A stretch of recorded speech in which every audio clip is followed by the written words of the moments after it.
லோகேஷ் கனகராஜோட இயக்கத்தில் கூலி படத்துக்கு அப்புறமா அடுத்தது டெஃபினட்டாக கைதி 2 தான் சொல்கிறாங்க. கூலி முடிஞ்சதுக்கு அப்புறமா கொஞ்ச நாள் நான் பிரேக் எடுத்துருவேன், அப்புறமா கைதி 2ல உட்கார போகிறேன் அப்படின்னு சொல்லியிருந்தாரு. ஆனால் இப்போ இந்த கைதி 2க்கு முன்னாடியே அவர் ஹீரோவாக களமிறங்க போகிறாரு அப்படின்ற மாதிரி சொல்லிட்டாங்க. ஆல்ரெடி எல்லா இயக்குநர்களுக்குமே ஒரு ஆசை இருக்கும் நம்மளும் நடிச்சிடணும் அப்படின்னு.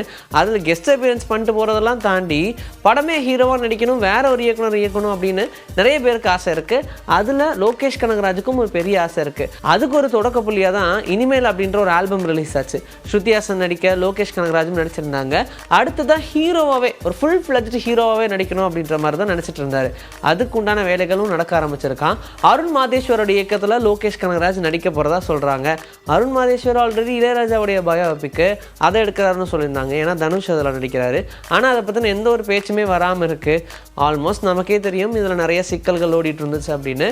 மேபி அதை உருவாக்குறதுல ஏதாவது பிரச்சனைகள் வந்துச்சா என்னன்னு தெரியல. அதனால் அந்த படத்துக்கு முன்னாடி அருண் மாதேஸ்வர் லோகேஷ் கனகராஜ் வச்சு எடுக்கிறதுக்கான பாசிபிலிட்டி அதிகம் அப்படின்ற மாதிரி தான் சொல்கிறாங்க. 2019 லவ் ஆக்ஷன் ட்ராமா அப்படின்ற படம் வந்துருந்துச்சு. நிவின் பாலி, நயன்தாரா இதெல்லாம் நடிச்சிருப்பாங்க. இந்த காம்பினேஷனே ரொம்ப சூப்பராக இருக்குது. இன்னும் இவங்களுக்கு ஏற்ற மாதிரியான கதைக்களம் இருந்தால் நல்லாயிருக்கும் அப்படின்னு யோசிச்சுட்டே இருந்தாங்க. அதுக்கேற்ற மாதிரி தான் டிஎஸ் ஸ்டூடெண்ட் அப்படின்ற ஒரு படமும் வருது.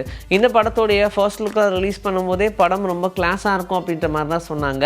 ஆல்மோஸ்ட் நம்ம எல்லாருமே இந்த பிரேமம் படம்லாம் இப்போ வரைக்கும் போட்டாலும் உட்காந்து பார்க்குறோம்னா அந்த கதைக்களம் அப்படி இருக்கும். அதே மாதிரி ஒரு கதைக்களத்தில் இது உருவாகி இருக்கிறதுனால நிவின் பாலியோடைய ரசிகர்கள் எல்லாருமே Premam is back, Nivin Pauly is back அப்படின்னு சொல்லி ஹேஷ்டேக்கை போட்டு இதை ட்ரெண்ட் ஆக்கிட்டு இருக்காங்க.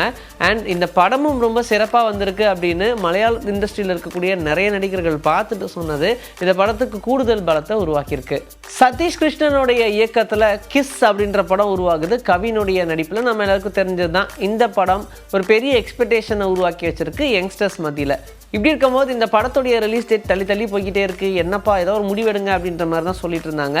அதுக்கேற்ற மாதிரியே இப்போது செப்டம்பர் மாதம் இந்த படத்தை ரிலீஸ் பண்ணலான்னு பிளான் பண்ணியிருக்காங்க. ரீசன் என்னென்னா ஓடிடி உரிமமாக இந்த படத்தை கொடுக்கறதுல ஒரு சில சிக்கல்கள் இருந்துச்சு. சரியான ஒரு ரேட் பேச முடியல. அதனால் இந்த படம் தள்ளி போய்கிட்டே இருக்குது.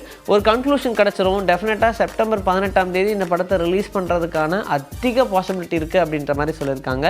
கவினுமே இது மட்டும் கிடையாது, வெற்றிமாறனோட இயக்கத்துலேயும் ஒரு படம் பண்ணிகிட்டு இருக்காரு அப்படின்லாம் சொல்கிறாங்க. அதனாலேயே அந்த படம் எப்படி தான் இருக்க போகுது, எப்படியெல்லாம் உருவாக்க போகிறாங்க. ஏன்னா வெற்றிமாறன் மறுபடியும் சிம்பு வச்சு வேறு ஒரு படம் இருக்க போகிறதா ஒரு நியூஸ் வந்துட்டு இருந்துச்சு. இப்படி யங்ஸ்டர்ஸாக பிடிச்சி ஒரே மாதிரியான அடாப்டிவ் ஃப்ளேவர் இல்லாமல் வித்தியாசமாக ட்ரை பண்ணும் அப்படின்னு நினைக்கிறாரு. ஆனால் அந்த படத்துக்கு எந்த ஒரு ப்ரமோஷனும் பண்ணாமல் சடனாக படத்தை ரிலீஸ் பண்ண போகிறோம் அப்படின்னு சொன்னால் எல்லாரும் ஏற்றுப்பாங்களா? அந்த மாதிரியான ஒரு சுச்சுவேஷனும் இருக்குது. இது எப்படி ஹேண்டில் பண்ண போகிறான்னு தெரில. அண்ட் கவினுமே ரொம்ப ஸ்மூத்தாக தான் அதை ஹேண்டில் பண்ணுறதான்னு சொல்கிறாங்க. சீக்கிரமாகவே ஒவ்வொரு படத்தோடைய அப்டேட்டும் நமக்கு வரும்னு எதிர்பார்க்கலாம்.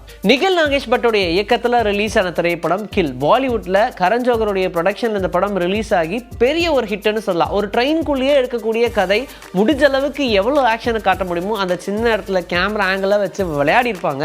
இந்த படத்தை அஃபிஷியலாக தமிழில் ரீமேக் பண்ண போகிறோம்னு சொல்லி ரொம்ப நாள் சொல்லிட்டு இருந்தாங்க. இதில் ராகவா லாரன்ஸ் தான் நடிக்க போகிறாரோ அப்படின்னு சொல்லிட்டு இருந்தாங்க. ஆனால் இப்போ ஒரு வழியாக ஒரு கன்க்ளூஷன் கிடச்சிது. இதில் துரு விக்ரம் தான் நடிக்க போகிறாருன்னு. ரமேஷ் வர்மாவுடைய இயக்கத்தில் துரு விக்ரம் கதாநாயகனை நடிக்க, வில்லனா நம்ம எல்லாருக்கும் தெரிஞ்ச மாதிரி இந்த உரியடின படம் வச்ச விஜயகுமார் அவர் தான் இதில் வில்லனா நடிக்க போகிறாரு அப்படின்னு சொல்லியிருந்தாங்க. கூடவே இந்த கில் திரைப்படம் அதே மாதிரியான நிறைய ஆக்ஷன் சீக்வன்ஸ் இருக்கிற மாதிரியான ஒரு படமாக உருவாக போகுதுன்னு சொன்னாங்க. இதனாலேயே பெரிய லெவலில் ஒரு எதிர்பார்ப்பு கிரியேட் ஆயிருக்கு. இதில் 3 ஹீரோயின்ஸ் இப்போ வரைக்கும் பேசியிருக்காங்களாம். டெஃபினட்டாக இந்த 3 பேருமே வேணும்னு சொல்லியிருக்காங்க. ஆனால் அந்த கில் படத்தில் ஒன்றும் அவ்வளோ ஹீரோயின்ஸ் இருக்க மாட்டாங்க. பட் இதில் எதுக்காக அப்படின்னு யோசிச்சா, ஒன்று ஹீரோயினாக இருப்பாங்க, இன்னொன்று ஹீரோயின் ஃப்ரெண்டாக இருப்பாங்க, இன்னொரு கேரக்டர் எதுக்கு அப்படின்ற மாதிரிலாம் யோசிக்கிறாங்க. ஸோ சீக்கிரமாகவே அதுக்கான விடை வரும். ஆனால் அந்த 3 ஹீரோயின் யாரெல்லாம் சொல்லியிருக்காங்கன்னா, கேதிகா கண்டிப்பாக நடிக்க போகிறதா சொல்லியிருக்காங்க.